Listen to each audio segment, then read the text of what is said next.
Goeiedag, Suid-Afrikaners. Is dag 18 van lockdown.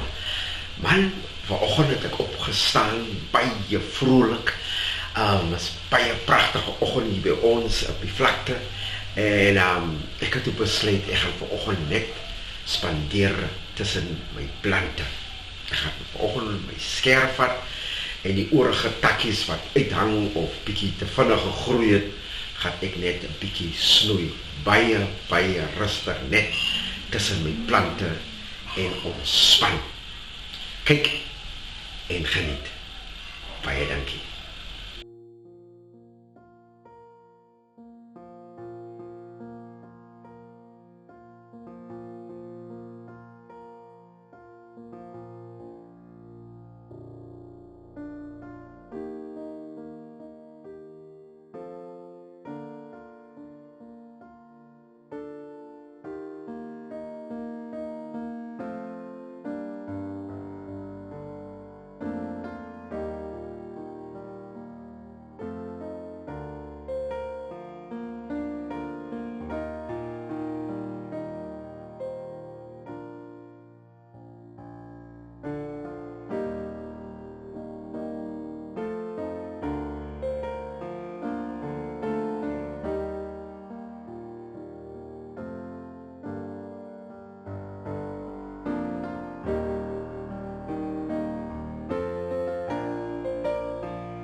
Ja mense, baie rustig tussen my plante, tussen my boontjies wat ek kort hou.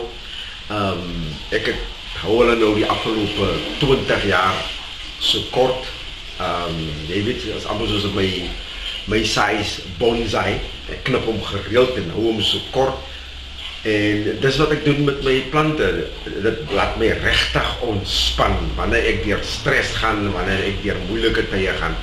En dan geniet ek my tye tussen my plante, sny my gras, sny my bome, trim, sit nuwe plantjies in, haal plante uit. So geniet ek tussen my plante. Maar, en dan kom die lewe, dan gee die lewe jou 'n curveball. Wanneer toe ek hierdie video wil nou op die komper sit en edit, bom my komper en ek kan nou nie die editing doen nie. Maar ek gaan vandag hard probeer om dit reg te kry en gereed te kry en dan dit vir julle post. Mense, soos ek al reeds gesê het, kyk mooi na julleself, was gereeld jou hande, was gereeld jou gesig en as jy moet uitgaan, sit 'n masker op, sit plastic gloves aan en hou asseblief 'n meter van jou en die volgende persoon tykant en agter. Hou dit van jou en kyk mooi na jouself. Alles sterkte. Baie dankie.